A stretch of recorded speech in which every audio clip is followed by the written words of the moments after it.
Hey family, I'm back. It's been a while since I've talked at you in one of my videos, and today I am happy to show you and talk to you about this inexpensive dinner for four, part of my Valentine's Day countdown series on IG. If you follow me, you'll see three other meals. I lied, two other meals that I've posted plus this one, and next week on Valentine's Day, I'll post my last of the series.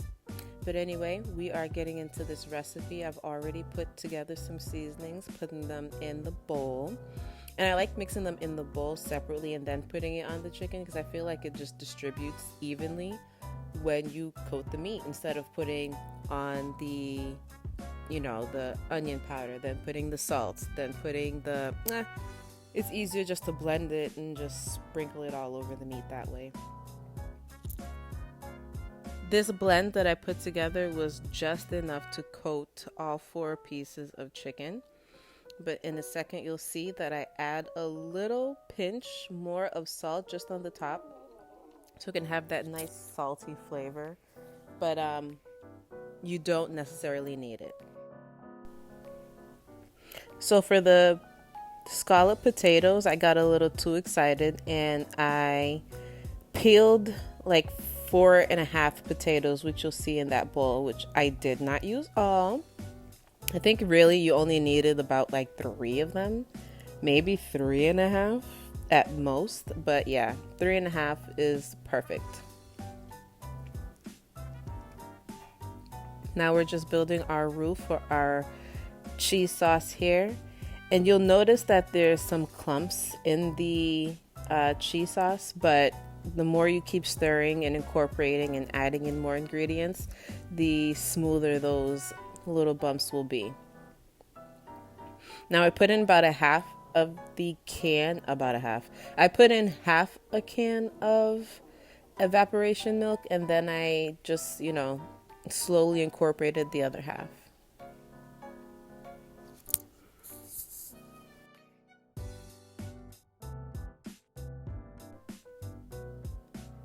I used in this 2 blocks of 8-ounce cheese. I used the mild cheddar and the Monterey Jack, and I put in 1 cup for this first mixing batch, and then I'll add in the second cup. You can honestly add whatever cheeses you like. I just picked those because they were the first that I saw and I like them. And the chicken broth that I'm adding in is to kind of smooth it out a little bit more. I didn't want it to be too thick and of course not too watery, so that was about half a cup of chicken broth. And then you keep mixing and then you have this beautiful, glorious, cheesy sauce. Now on top is a little bit of manchego. It's not necessary for this recipe, period. But if you choose to, you can add some Parmesan cheese if you don't want to try the manchego cheese, but I promise you it is a delish. Now for the layering. So you can use any size baking dish you want. I just happen to have that medium round one. It used to have a clear top that went on top of it. It was super cute, but I broke that, shattered it into pieces. That's okay.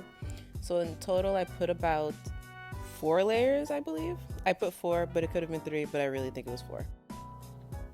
For the crusted baked shrimp dish, I used 1 16-ounce bag of shrimp. I believe they were large or extra large. I'm not sure, but I do know that it was $5.99 for the frozen bag at the grocery store. So either way, it was a win.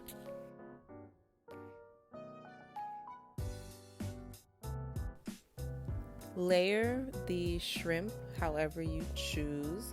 I tried to make it a little bit fancy, and luckily this pan took the whole thing and it wasn't overlapping. There wasn't any extra out of place shrimp. Even if they were, I would have tucked it in there somewhere because no shrimp left behind. Just drizzling a little bit of that sauce on top, and then I'll bake this in the oven for about 20 minutes till the shrimp is nice and pink and the top is a little bit golden. I typically get this poultry blend because it comes with thyme, sage, and rosemary, which, is great, 3 in 1. So that's just about a tablespoon of oil and about a tablespoon of butter, and I infuse that with the herbs for about 2 to 5 minutes and add in all the vegetables. I like garlic, so I put 2 garlic cloves in here. You don't have to, it's totally up to you, but garlic is just delicious.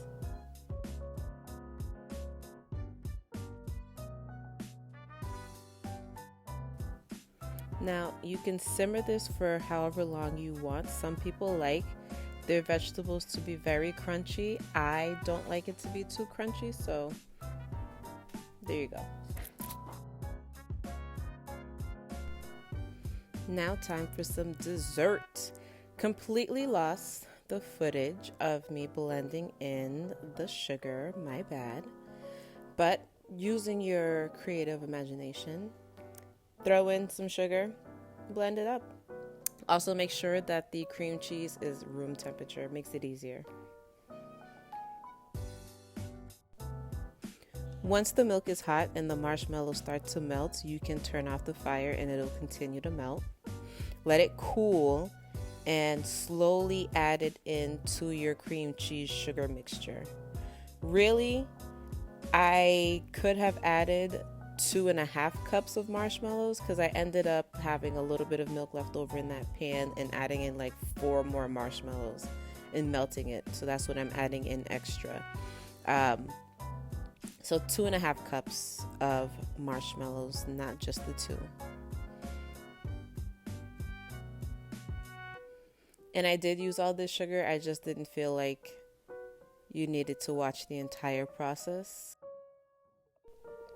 For the graham cracker crust, I used 2 sleeves of graham crackers and 1/2 cup to 3/4 cup of butter, give or take a little bit, There was enough filling to do that whole pie plate and these 2 rimkins.